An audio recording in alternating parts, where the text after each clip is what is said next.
네, 여러분은 현재 글로벌 증시 투나잇과 함께하고 계십니다. 현지에서 미국 증시 상황 잘 살펴보셨고요. 그럼 지금 이 시각 우리는 시장 어디에 주목해야 할까요? 내일장 수익을 떠먹여줄 내일의 이슈 시간입니다. 자, 오늘 내일의 이슈는요. KM파트너스 김성훈 대표와 함께하겠습니다. 안녕하세요. 네, 안녕하세요. 네, 처음으로 인사를 드립니다. 네. 네, 오늘 이야기 나눌 이슈 그럼 바로 저희 키워드 자막으로 만나보겠습니다. 오늘의 이슈 열어주시죠. 네, 오늘 저희가 이야기 나눌 이슈는요. 이번 주 시장을 흔들 세 가지 빅 이벤트입니다. 자, 먼저 오늘 이 이야기를 안 할 수가 없습니다. 이번 주에 마이크론 테크놀로지 실적 발표가 예정되어 있는데 아무래도 좀 반도체주의 분위기를 바꿔줄 수 있을지가 궁금하거든요. 네, 뭐 실적 발표는 목요일 날 새벽에 있지만은 뭐 내일장의 이슈보다는 사실 최근에 마이크론 주가 흐름을 보면은 반등세를 미리 좀 연출을 하는 모습들을 좀 보이고 있어요. 그렇더라고요. 네, 뭐 최근 들어서도 이제 실적 같은 경우는 결론은 6개 분기 만에 또 흑자로 돌아선 이후에 2개 분기 연속해서 일단 실적 턴어라운드 보이고 있지만은 최근에 고점 대비하면 주가가 약 40% 이상 하락을 하면서 사실 컨센서스의 소폭 미달을 하면서 주가가 상당 부분 이 밸류에이션 대비해서 좀 싸졌다라는 평가들이 최근에는 있습니다. 근데 지금 보니까 시장 컨센서스를 잠깐 살펴보면 매출 같은 경우에 4분기는 7.56빌리언 달러 그리고 이제 EPS 같은 경우는 1.1달러. 근데 이제 시티그룹에서는 0.89달러까지 좀 목표치를 좀 낮추는 상황이 보여지고 있는데 사실 이러한 부분들의 내막을 보면 B2C 우리가 범용 반도체죠. 삼성전자라든가 SK하이닉스도 이제 번용 반도체에 대한 이 재고 우려감 때문에 사실 EPS를 일부 낮추고 있는데 사실 이제 주가 흐름으로 본다면은 좀 긍정적일 수도 있습니다. 사실 이 눈높이가 낮춰져 있으면서 시장 컨센서스를 일부를 좀 돌파를 한다라고 하면은 네. 사실 주가 흐름에서는 좀 긍정적인 흐름으로 오히려 바뀔 수 있는 분위기가 연출이 될 수 있을 거고요. 2분기 일단 이 엔비디아의 5세대 HBM을 일단 공급을 하면서 데이터 센서 사업 부분에서는 50% 이상 성장세를 유지했다는 점은 제가 봤을 때는 긍정적으로 보이는 부분도 있습니다. 근데 두 가지가 좀 공존하는 것 같아요. 반도체는 사실 이제 우리가 AI에 대한 이 공급 과잉에 대한 우려감이라든지 그래서 지금 모건 스테인리에서는 이제 마이크론에 대해서 매수하기보다는 일단 중립 의견을 일단 내놓고 있는 상황이고 JP 모건 같은 경우는 메모리 반도체 업황은 이제 HBM을 필두로 해서 아직은 낙관적이다라는 이 두 가지의 이 컨센이 계속해서 팽배한 모습들을 보여주고 있기 때문에 주가가 일단 실적 발표 전까지는 일단 강보합 정도로 계속 유지를 할 것이다라는 분위기를 계속 이제 유지할 것으로 보입니다. 네, 우선 오늘 말씀해 주신 대로 오늘도 조금 숨고르게 하는 흐름을 보이고 있습니다. 어제 장만 해도 3% 가까이 올랐었고 3거래일 연속해서 상승 흐름을 보여줬지만 현재 마이크론 테크놀로지는 0.4% 오름세만을 가져가고 있는 상황인데요. 실적의 눈높이가 오히려 낮아져 있기 때문에 이를 좀 상회하거나 좀 긍정적으로 해석하는 실적이 나올 수도 있다 이렇게 말씀을 해주셨습니다.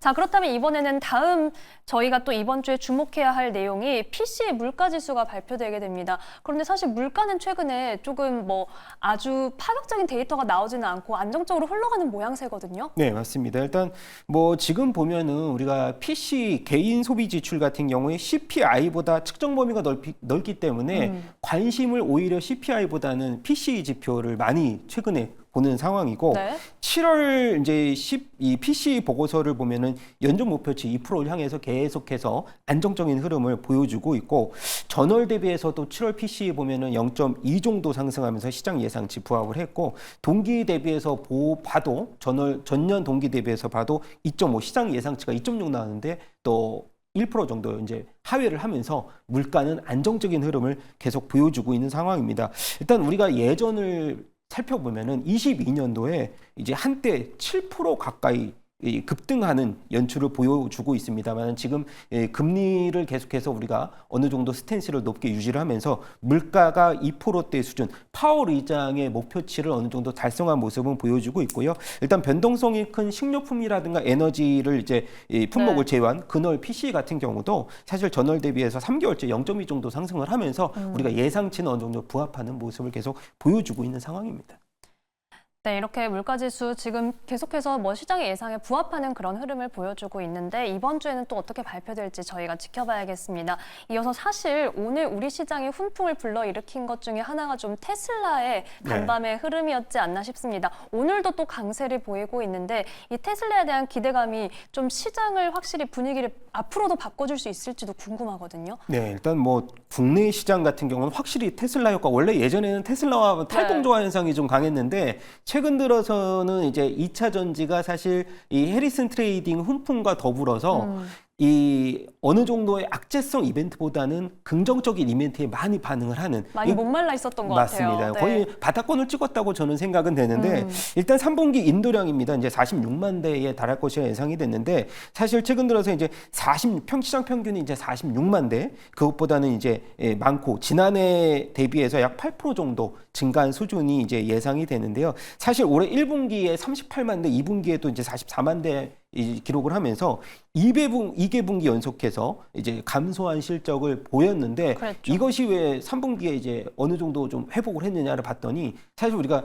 테슬라 하면은 그 히트 상품이 이제 모델 Y하고 모델 3 저가형 이 SUV에서는 Y인데 가격을 중국 시장에서 인하를 했습니다. 그래서 이 인하 폭이 이제 어느 정도 그 주가에는 좀 많이 좀 긍정적으로 작용을 한 것 같고요. 네. 지난 1년 동안 중국에서 굉장히 고생을 많이 했는데 경쟁에 대한 심화라든가 우리가 테슬라가 지금 글로벌리하게 한 50% 언더로 지금 점유율이 빠지면서 비아디가 좀 사실상 많이 약진을 한 상황인데 그랬죠. 뭐 대규모 리콜이라든가 공장 폐지 그러면서 이제 사실상 여러 가지 문제를 겪어왔다가 주가가 고점 대비해서도 막 $100 근접하는 모습도 보여주면서 변동성이 일단 확대가 됐었거든요. 근데 이 실망스러운 뭐 1분기, 2분기 인도량을 보이면서 사실 기저효과가 일정 부분 좀 발생을 했다고 보여주고 있고 오늘과 같은 경우도 중국에서 이제 커넥트과 관련돼서 사실상 이제 금지령도 2027년부터지만 그런 모습들로 봤을 때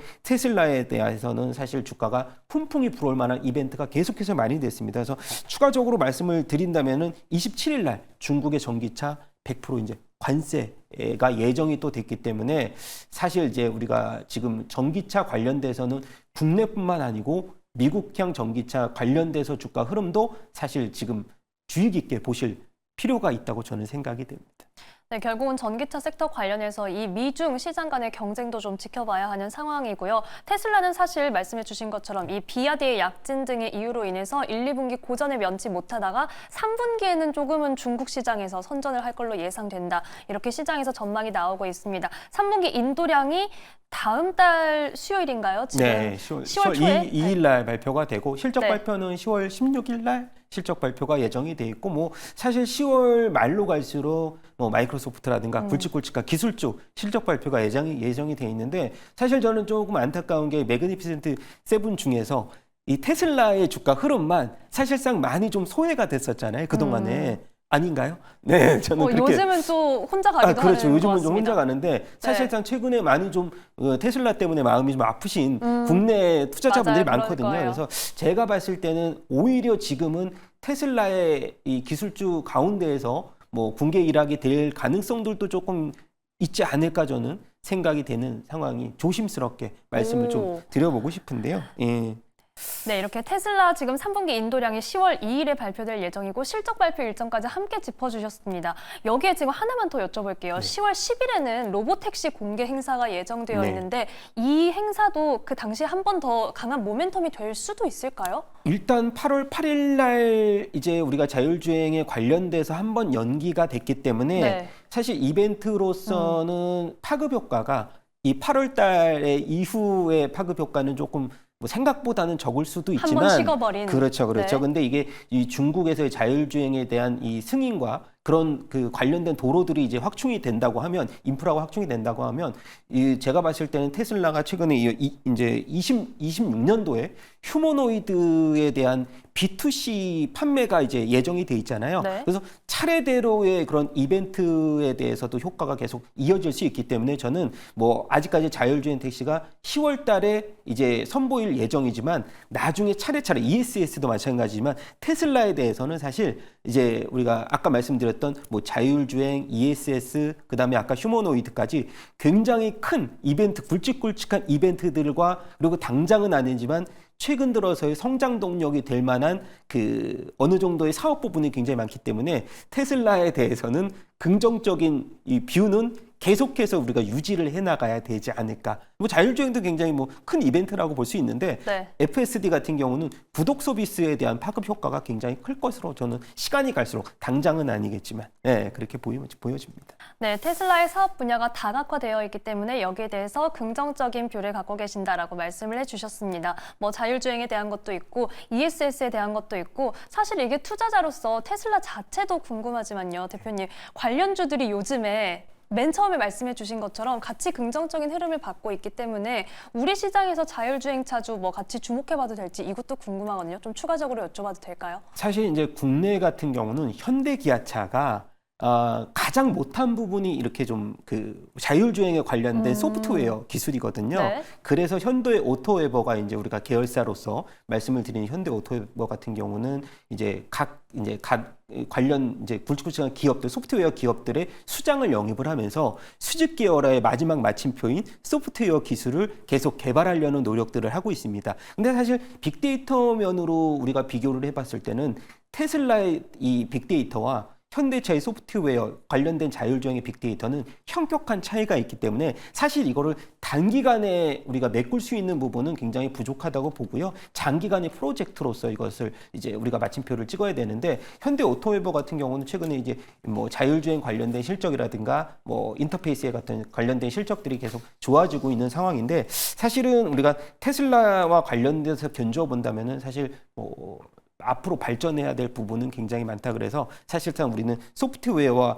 그 자율주행에 있어서는 테슬라가 사실 독보적인 우위에 있다고 저는 그렇게 생각을 해야 될 것으로 보입니다. 네, 이렇게 국내 관련주에 대한 흐름까지 좀 여쭤봤습니다. 궁금한 게 많이 생겨서 또 추가적으로 많이 여쭤봤는데요. 잠시 후에 이 국내 자동차 관련주에 대한 이야기도 더 해보겠습니다.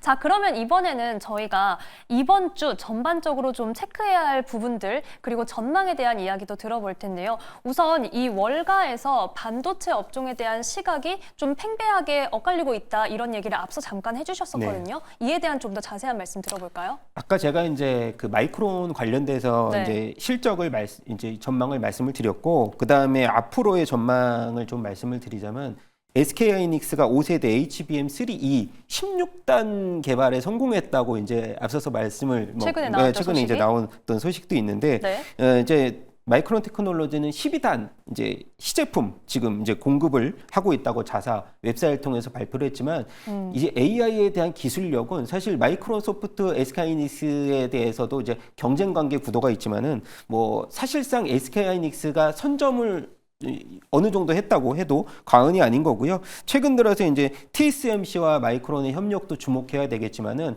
최근 삼성전자 퀄테스트에 통과하면서 사실 이제 우리가 HBM3E가 계속해서 쇼티지가 이어지면 이어질수록 반도체에 대해서는 사실 우려감보다는 기대감으로 바뀔 수 있는 가능성들이 굉장히 큽니다.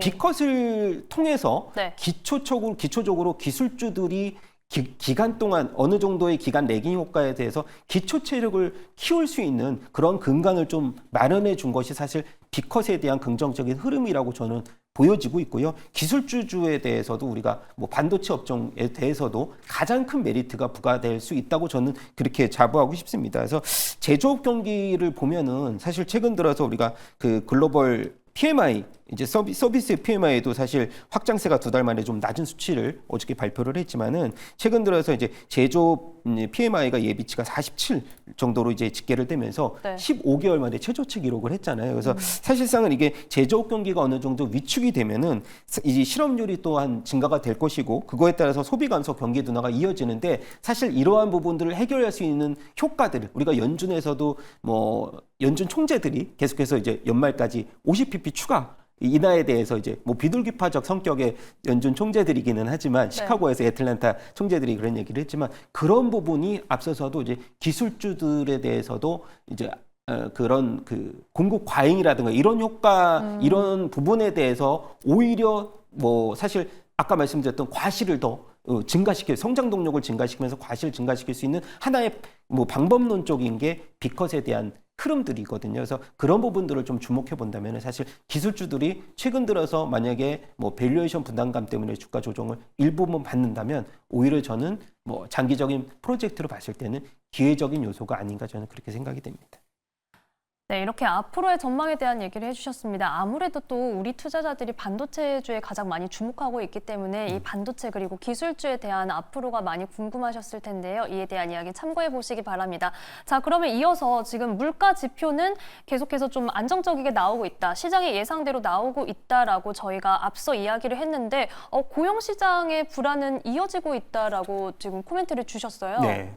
뭐 실업률이 앞서서도 4.3 정도에서 올해 연말까지 4.4 예상을 하잖아요. 그리고 우리가 비농업 고용지수도 7월에 10만을 언더를 하면서 8만 9천 정도 네. 고용이 나왔었고 그다음에 8월 달 같은 경우도 예상치가 16만이었다가 지금 14만까지 이제 좀 낮아진 상황에서 최근 들어서 보면은 이제 고용 시장에서 우리가 비컷을 했던 이유 자체도 7월 달에 고용 지표 발표가 되고 나서 이제 우리가 연준의 그런 금리 동결이 나왔기 때문에 하나의 실수를 일단 어느 정도 커버하기 위한 비컷이었기 때문에 추가적으로 이제 고용 지표가 안정화가 되려면 아까 앞서서도 말씀드렸듯이 연준 위원들의 이런 발언들이 이러한 고용 시장에 대한 악화, 그래서 물가는 어느 정도 잡았지만 한 가지 아쉬운 점은 고용이었거든요. 그래서 제일 큰 문제점을 고용으로 잡고 그런 고용에 선제적으로 대응했던 이 방법이 사실 금리 인하, 아까 말씀드렸던 우리가 제조업 경기가 위축되기 전에 네. 빠르게 이제 이것을 사실 뭐 커버를 할 수 있는 하나의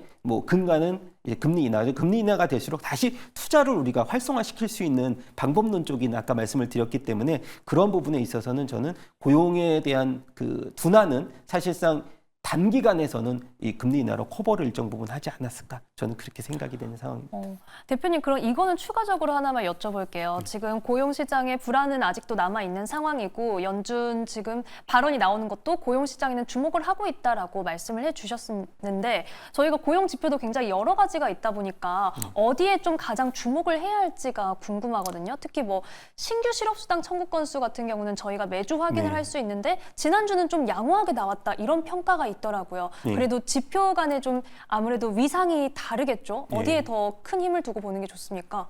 가장 큰 건 저희가 이제 연말에 나올 수 있는 실업률 실업률, 관련돼서가 역시 실업률이다. 가장 베스트고 이제 고용률 같은 경우는 최근에 이민자 수가 계속해서 급증을 하면서 수치적으로 좀 이제 뭐 수정 수치도 많이 나오는데 그런 수치적으로도 좀 뭐 통계가 100% 이제 맞지는 않는다 이런 얘기들도 있습니다. 그래서 네. 저희도 뭐 정확하게 그것을 이제 뭐 뷰를 볼 수는 없지만 그래도 실업률에 대한 그 통계치가 좀 어느 정도 확보가 돼야 저희도 이제 연준에 대해서도 계속해서 풍부한 또 대응책이 나올 수 있기 때문에 사실상 모든 지표가 다 중요하긴 하지만 가장 큰 것은 실업률에 대한 목표치 하락이 가장 중요하다고 보실 수가 있을 것 같습니다. 네, 역시나 앞으로 이 실업률 수치에 대해서 좀 주목을 해봐야겠습니다. 자, 그리고 이어서 지금 전기차 시장에 대한 이야기를 좀 해볼게요. 앞서 이 중국산에 대한 제재 이 부분에도 주목을 해야 한다라고 말씀을 해주셨는데 그럼 여기에 우리 기업들이 좀 수혜를 볼 수 있을지도 궁금하고요. 네. 저희가 이 전기차 시장 관련해서는 관전 포인트 어디에 둬야 할까요?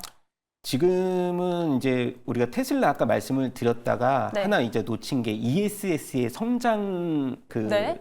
스토리를 좀 추가적으로 말씀을 드려야 되는데 네. 원래 ESS 테슬라 쪽에서 ESS의 매출 비중이 6%대밖에 안 됐는데 작년 기준으로 근데 올해 같은 경우에 2분기를 봤을 때는 한 13% 정도로 2배 정도 증가를 했거든요. 근데 뭐 전체 매출 중에는 13%밖에 안 되지만 성장률로 봤을 때는 굉장히 높은 수치였고 국내 같은 경우도 뭐 LG 에너지 솔루션 같은 경우에 미국 ESS 법인을 지금 계속해서 설립을 하고 있고 삼성 SDI 같은 것도 미국에서 넥스트 에너지 솔라하고 지금 뭐 1조 가까운 규모의 ESS 협약을 맺으면서 이러한 성장 동력에 대해서 발빠르게 맞춰가고 있는데 사실 뭐 중소형주 같은 경우는 ESS 관련돼서는 순행식 ESS가 최근에 가장 이제 뭐 베스트적인 성격이 강하다면서 화재에 좀 더 이제 민감하게 우리가 반응을 할 수 있기 때문에 그래서 뭐 탑픽으로 말씀을 드리자면 아까 말씀드렸던 삼성 SDI가 순행식 ESS를 지금 뭐 어느 정도 채택을 하고 있고요. 그리고 아까 말씀드렸던